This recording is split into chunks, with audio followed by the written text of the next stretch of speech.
alarma, a mí lo que me pasó, o sea, como vos decís, tuve la suerte de hacer un doctorado en MIT. Hice licenciatura en física en la Universidad de Buenos Aires primero y después me fui a MIT, donde estuve 5 años haciendo un doctorado en física aplicada a la ciencia de materiales. Eh, y lo que me pasó ahí, me encantó, obviamente estar en MIT era una locura. También iba caminando por los pasillos y reconocía los premios Nobel que estaban ahí, era como el sueño del pibe hecho realidad. Y estuvo espectacular, aprendí un montón, la pasé bárbaro.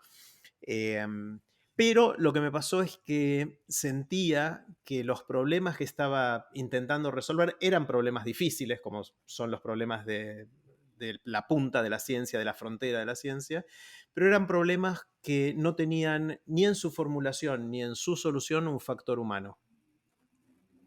Yo tenía que resolver ecuaciones difíciles y tratar de descubrir los misterios del universo y esas cosas, pero esencialmente era una ecuación matemática. Para decirlo de manera casi Ujú. irresponsable y hipersimplificada, era un desafío intelectual, pero en el cual no había un factor humano en el planteo del problema y tampoco en la solución del problema, porque yo me tenía que encerrar con mi computadora, en mi laboratorio, a tratar de encontrar la respuesta a ese problema, y teníamos reuniones de equipo cada tanto, iba a una conferencia, a un congreso, pero la verdad es que el contacto humano era bastante limitado. Y no está mal que así sea, pero no es lo que más encaja conmigo. Ese es una de las señales de alerta, o red flags, si querés decirle, ¿Cómo te que diste sentí en ese cuenta? momento, porque yo soy un bicho más social que eso. A mí me pasaba que yo volvía a casa y cenaba con Marce, que en ese momento éramos novios, después nos casamos ahí, ahora seguimos siendo esposos, y tenemos nuestros 2 hijos hermosísimos. Y yo volví a casa y cenaba con Marce y me cuenta cómo te fue en la investigación hoy. Yo le empezaba a contar y a los 2 segundos era un embole. Yo me daba cuenta que era un embole porque era algo hipertécnico, muy específico, muy especializado, que solamente quizás había 5 personas en el mundo que entendían lo que yo estaba haciendo. Y no sé si contarme yo entre una de esas.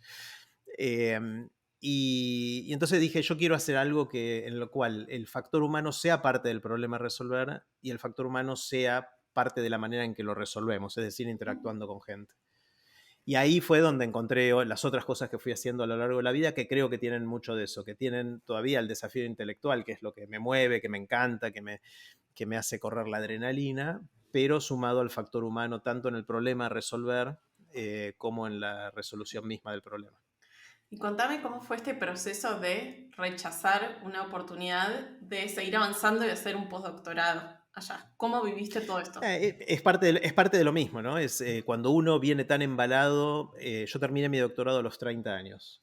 Cuando uno viene tan embalado con lo que está haciendo, dice, bueno, me fue más o menos bien, logré publicar varios papers científicos, artículos científicos, que es lo que uno hace cuando hace ciencia, y tenía cierta reputación que estaba recién naciendo, ¿no? Dentro del mundo de la ciencia, porque todavía está dando mis primeros pasos. Uno dice, bueno, si quiero seguir en esto, ¿qué hago, no? Entonces, ahí entre la gente que me conocía, hubo una persona que me ofreció hacer un postdoctorado. Y esta persona era muy buena en lo que yo hacía, era como el referente en todo esto, que trabajaba en un laboratorio nacional en Denver, en las afueras de Denver, en Colorado, en Estados Unidos. Y fuimos ahí un fin de semana largo con Marce a visitar el lugar, el laboratorio y la ciudad.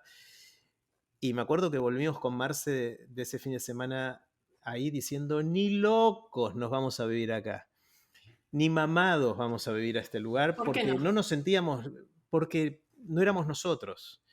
O sea, nosotros somos amigueros, somos familiares, nos importa mucho la cultura. Después de haber estado 7 años en Estados Unidos, o en realidad 5 años en ese momento en Estados Unidos, eh, nos habíamos hecho de algunos amigos de Estados Unidos, pero no es lo mismo. O sea, no es lo mismo que los amigos que son tus amigos de la primaria, la secundaria, del club, de acá, de allá. Creciste en la misma cultura, haces los mismos chistes. Hay gente que sí puede adaptarse y logra vivir bien y hacerse amigos de verdad en otras culturas. A mí me costó un montón y extrañábamos horrores a nuestros amigos y a nuestras familias.